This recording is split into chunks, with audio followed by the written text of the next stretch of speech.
Drugs నిర్మూలన కోసం పనిచేసే ఈగల్ శాఖలోనే ఇద్దరు కానిస్టేబుల్స్ డ్రగ్స్ దందాకు పాల్పడడం తీవ్ర కలకలం రేపుతుంది.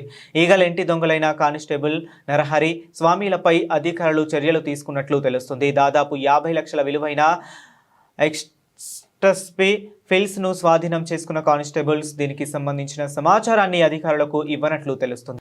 50 లక్షల విలువైన 1 కిలో ఎక్స్పీ మాత్రలను అక్రమంగా విక్రయించేందుకు వీరిద్దరూ ప్రయత్నించినట్లు ఆరోపణలు ఉన్నాయి. ఇందుకోసం ఏకంగా డ్రగ్ ఫ్లడ్లర్లకు సంప్రదించినట్లు సమాచారం. వరంగల్ జిల్లాలో భారీగా గంజాయి పట్టుబడింది. దాదాపు 120 కిలోల గంజాయిని కారులో రవాణా చేస్తున్న ఇద్దరిని వర్ధన్నపేటలోని పోలీసులు అదుపులోకి తీసుకున్నారు. నిందితులు గంజాయిని ఒడిశా నుంచి కేరళంకు తరలిస్తున్నట్లు పోలీసులు తెలిపారు. పట్టుబడిన గంజాయి విలువ సుమారు 60 లక్షలు ఉంటుందని అంచనా. నిందితులు రవాణాకు ఉపయోగించిన కారు త్రిపుర రాష్ట్రానికి చెందినదిగా గుర్తించారు. 120 కిలోల గంజాయిని స్వాధీనం చేసుకున్న పోలీసులు గంజాయి రవాణాకు ఇంకెవరైనా సహకరించారా అన్న కోణంలో దర్యాప్తు చేపట్టారు.